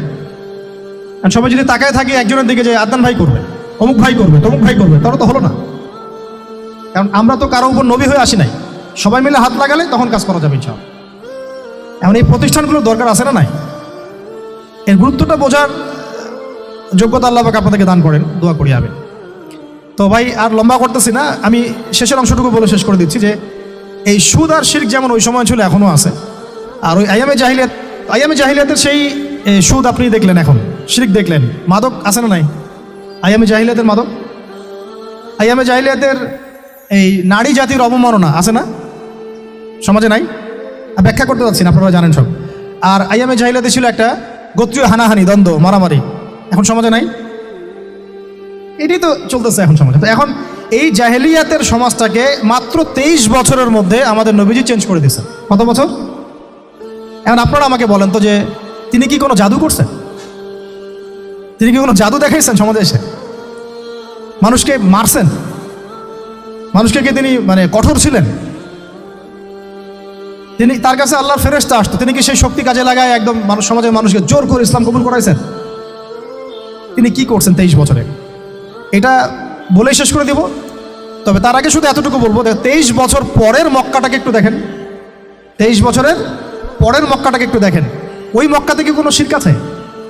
হ্যাঁ, 23 বছর পরের মক্কা, ওখানে কি কোনো শিরক আছে? ওখানে কি কোনো সুদ আছে? কোনো মাদক আছে? বলেন, কোনো নারীর অবমাননা আছে? কোনো গোত্রীয় হানাহানি আছে? তাহলে 23 বছরের মধ্যে পুরো সমাজটাই চেঞ্জ করলেন কিভাবে? জাদু তো করেন নাই, মানুষকে তো অত্যাচার করেন নাই, কটু কথাও বলেন নাই, এমনকি তিনি কারো গায়ে হাতও তোলেন নাই, তাই না? একটা কাজই তিনি করেছেন, সেটা হলো এই যে কোরআন এবং সুন্নাহর যে জ্ঞান, এই ওহির জ্ঞানটাকে তিনি সবার মাঝখানে ছড়াই দিয়েছেন। এই তো কাজ। তারপরে সেই জ্ঞান যখন মানুষ শিখেছে, তার উপরে আমল করেছে, এবং সেই জ্ঞান এর উৎস আল্লাহ রাব্বুল আলামিন, তার কাছে আত্মসমর্পণ করেছে, নবীর কাছ থেকে আত্মশুদ্ধি অর্জন করেছে, এবং হালাল খেয়েছে, পরিবার গঠন করেছে, প্রজন্মকে তৈরি করেছে, সৎ কাজে আদেশ করেছেন, অসৎ কাজে নিষেধ করেছেন, প্রয়োজনে কখনো হিজরত করেছেন, কখনো মার খেয়েছেন, কখনো সবর করেছেন, কখনো বা জিহাদও করেছেন। এভাবে আস্তে আস্তে পুরো আরবের মধ্যে দিনটা প্রতিষ্ঠা হয়ে গেল। তাহলে মূল উৎসটা কি ছিল? জ্ঞান। মূল উৎসটা কি ছিল বলেন? জ্ঞান। আর এই জ্ঞানটার চর্চাই আমাদের সবাইকে করতে হবে। আল্লাহ পাক আমাদেরকে তৌফিক দান করে দেন। এর চর্চা করতে গেলে আমাদের সমাজে এখন দুইটা রাস্তা, এর বাইরে আপনি কোনো রাস্তা দেখবেন না, হয় মাদ্রাসা ব্যাকগ্রাউন্ড অথবা জেনারেল ব্যাকগ্রাউন্ড। এই তো সমন্বিত কোনো প্রচেষ্টা খুব বেশি দেখা যাচ্ছে না। আজকে আবার কথা বলার মধ্যে একটা অন্যতম একটা গুরুত্বপূর্ণ পার্ট হচ্ছে সমন্বিত প্রচেষ্টা এখন থেকে নেওয়া উচিত। এতে আপনারা এগ্রি করেন না করেন না? যদি এগ্রি করেন তাহলে প্রত্যেকটা জায়গায় এরকম কিছু কিছু প্রতিষ্ঠান গড়ে তোলার চেষ্টা করেন ইনশাআল্লাহ। আজকে না হোক, আজকে থেকে 10-15 বছর পরে ফলাফল পাওয়া যাবে ইনশাআল্লাহ। ঠিক আছে ভাই? আল্লাহ পাক আমাদেরকে বোঝার তৌফিক দান করেন। শেষ করার আগে খালি কয়েকটা সাবজেক্ট বলবো। এখন যারা জেনারেল স্টুডেন্ট, আপনাদের তো মাদ্রাসা যাওয়ার কোনো সুযোগ নাই, বা গেলেও আপনারা একাডেমিক্যালি পড়তে পারেন না। তা আমি কয়েকটা সাবজেক্ট বলে দিচ্ছি, এই সাবজেক্টগুলো ধরে ধরে বই কিনবেন এই বইমেলা থেকে। ঠিক আছে? অন্তত প্রত্যেকটা সাবজেক্টের একটা করে বই কিনবেন। রাজি আছেন? রাজি নাই? অন্তত প্রত্যেকটা সাবজেক্টের একটা করে বই কিনবেন। সাবজেক্ট 1 নাম্বার হচ্ছে আল কোরআন। 1 নাম্বার কি? আপনাকে কোরআন তেলাওয়াত করা শিখতে হবে। কোরআন তেলাওয়াত শেখার কি বই আছে খুঁজে বের করেন। আর এটা একা শিখতে পারবেন না, এটা নিয়ে গিয়ে কোনো ওস্তাদের কাছে বসে পড়তে হবে। এটা খুব খেয়াল রাখবেন আপনারা। একা একা বই পড়ে কখনো আলেম হয়ে যাওয়া যাবে না, বরং তখন বিভ্রান্ত হওয়ার সুযোগ বেশি থাকবে। বই থাকবে, এটা আপনার গাইডেন্স, কিন্তু আপনার একজন মুরব্বী আলেম লাগবে। যে কোনো কাজ মুরব্বীদের সাথে মাশওয়ারা না করে করলেই সমস্যা। কারণ আমরা তো দিন সম্পর্কে তেমন কিছু জানিই না রে ভাই। সমুদ্রে ডুব দিলে বুঝবেন যে গভীরতা কত বেশি। এখন আমরা ডুবই দেই নাই, এই জন্য মনে হয় যে আমি সবই জানি। ঠিক আছে? ডুব না দিলে আমার কাছে মনে হয় যে আমি তো সবই জানি। ডুব দিলে বুঝবেন যে আপনি কিছুই জানেন না, আমি কিছুই জানি না। 1 নাম্বার সাবজেক্ট ভাই কোরআনের তেলাওয়াত শিখতে হবে। রাজি আছেন তো ইনশাল্লাহ? তাহলে এই বইগুলো কিনেন। 2 নাম্বার হচ্ছে এই কোরআনের মানে ব্যাকরণ শেখার বইগুলো কিনবেন। কোরআনের ব্যাকরণ শেখার আরবি ভাষা সাহিত্যের বই কিছু কিনবেন। এই বইগুলো আপনাকে ওস্তাদদের কাছে গিয়ে পড়তে হবে। ঠিক আছে? এরপরে কিনবেন কোরআনের কিছু তাফসির, সহজ, মনে করেন একটা তাফসির নেন সহজ। কেউ মারিফুল কোরআন কিনেছেন, হয়তো কেউ সহজে অনুবাদ হয়েছে জালালাইন একটা কিনেছেন, কেউ হয়তো তাওজিহুল কোরআন কিনেছেন। একটা তাফসির বাসায় রাখেন অন্তত, ঠিক আছে? এটা হলো 3টা। 4 নাম্বার হচ্ছে হাদিসের অন্তত একটা বই কিনেন আজকে। হাদিসের সহজ কিতাব কিনবেন। অনেকে দেখা যায় যে ভাই একেবারে হেদায়েত পেয়ে সহিহ বুখারী নিয়ে বসে যান, একেবারেই গলত কাজ আপনার এটা, একেবারেই গলত কাজ। সহিহ বুখারী পড়তে গেলে 12 বছর সময় লাগে মানুষের, ওই লেভেলে যাইতে একটা মানুষের 12 বছর সময় লাগে। ওটা সবার প্রথমে ওটা খুললে তো আপনি হাদিস বুঝবেনই না, মনে হবে যে হাদিস কোরআনের সাথে সাংঘর্ষিক, এরকম মনে হবে। সহজ থেকে এক লাফে কি আমরা ক্লাস 10-এ যাই? আগে তো ক্লাস 1-এ ভর্তি হয়েছেন, তাহলে হাদিসের শাস্ত্রে আসছেন, আগে বুখারী ধরতে গেলেন কেন? সবার আগে আপনি মৌলিক কিছু হাদিসে আরবাইন কিনেন, ফাজুল কালাম কিনেন, আস্তে আস্তে আপনি বুলগুল মারামে যান, রিয়াদুস সালিহিনে যান, মিশকাতে যান, আস্তে আস্তে আপনি তিরমিজি নাসাই করতে করতে সহিহ বুখারীতে যাবেন, সমস্যা নাই, ঠিক আছে? হাদিস আরেকটা বললাম, কটা হলো? 4টা 5টা, হ্যাঁ। আগে বল কি, কোরআন, আরবি ভাষা সাহিত্য, তারপরে তাফসীর আর হাদিস, 4টা বলেছে। 5 নাম্বার হচ্ছে সিরাত। 5 নাম্বার কি? নবীর জীবনী যে পড়ে নাই সে নবীকে চিনে না। নবীর জীবনী না পড়লে না কোরআন বুঝতে পারবে না আর হাদিস বুঝতে পারবে। তো নবীর জীবনের অন্তত একটা বই কিনে যান এখান থেকে, অন্তত একটা। 60টা কি 70টা নবীর জীবনী আছে এই বইমেলাগুলোতে, খুলে দেখেন। আমার কাছে সবগুলোই আছে। এই চট্টগ্রামে ভাইরা যখন ছিলেন লালখানে কয়দিন আগে, আমি ভাইদের কাছ থেকে বই কিনেছি, নিজে কিনেছি প্রায় 70,000 টাকার একদিনেই। আর ওনারা আমাকে হাদিয়া দিয়েছেন মনে হয় আরো 30,000 টাকার হবে। তো এক পুরো বই ব্যাগ গাড়ি ভর্তি। তো প্রায় 60, আমি গুনে দেখলাম যে প্রায় 50 থেকে 60টা সিরাতের কিতাব আছে বাজারে। একটা তো কিনেন অন্তত, একটা সিরাতের কিতাব তো অন্তত কিনেন। তারপরে ইসলামের ইতিহাসের বই কিনেন। 6 নম্বর ইসলামের ইতিহাসের বই কিনেন। 7 নম্বর, ইতিহাস না জানলে কিন্তু আমরা শেকড় চিনতে পারবো না। 7 নম্বর হচ্ছে এই 4 খলিফার জীবনী, সাহাবীদের জীবনী, তাবেঈনদের জীবনী, ইমামদের জীবনী, এগুলো কিনেন। 8 নম্বর হচ্ছে ইসলামী অর্থনীতির কিছু বই কিনেন, ইসলামী অর্থনীতির। 9 নম্বর হচ্ছে এই ইসলামিক জিও পলিটিক্সের কিছু বই কিনেন। এই বইগুলো কিছুটা কম, আমি এটা ভাইদেরকে বলবো যে এগুলো ছাপানোর চেষ্টা করেন বেশি বেশি। আর 10 নম্বর হচ্ছে ইসলামী ফিকহের যে মাসলা মাসাইলগুলো জানার জন্য কিছু বই আছে, এইগুলো। এই 10টা সাবজেক্টের বই একটা একটা করে কিনে বাসায় চলে যাবে। আরেকটা নসিহত করব, বরেণ্য আলেমদের বই পড়বেন। মানে আমি একটা বই ধরেন কালকে বের করে ফেললাম, এখন ভাই আবু তো আদনান ভাই লিখছে বলেই যে আপনাকে ওটা কিনতে হবে জরুরি না, এটা জরুরি না। সবার আগে আপনি বড় বড় বরেণ্য আলেমদের বইগুলো আগে পড়বেন, তারপরে আপনার একটা মেজাজ এমনি তৈরি হয়ে যাবে যে কোনটা হক আর কোনটা বাতিল, এটা আপনি নিজেই বুঝতে পারবেন তখন। এখন হয়তো বুঝতে পারবেন না। তাই এই যে সেলিব্রিটিজম দেখে বই না, বড় বড় ওলামায়ে কেরামদের বইগুলো, আর আমি বলবো সালাফদের বইগুলো, যারা অনেক আগে চলে গেছেন, ওই সালাফদের বইগুলো আগে কিনেন, আগে পড়েন, ওই মেজাজটা তৈরি হোক, তারপরে আপনি অন্য ভাইদের বইও পড়তে পারেন, সমস্যার কিছু নাই। কারণ এখন দেখা যাবে কোনো ভুল হলে আপনি তো ধরতে পারবেন না। আমি যদি একটা বই লিখি, আমি যদি বইয়ে ভুল করি, আপনি হয়তো সেটা ধরতে নাও পারতে পারেন। কিন্তু যদি আপনি দীর্ঘদিন ধরে ওলামায়ে কেরামদের, বরেণ্য ওলামায়ে কেরামদের বই পড়ে আসেন, আপনার সহজেই আপনি বুঝতে পারবেন যে এই জায়গাটা একটা মনে হয় সমস্যা হচ্ছে। তো ফ্যান্টাসিজম দিয়ে না, একেবারে ক্লাসিক্যাল ইসলামে প্রবেশ করেন। আল্লাহ পাক আপনাদেরকে বোঝার তৌফিক দান করেন, আমিন।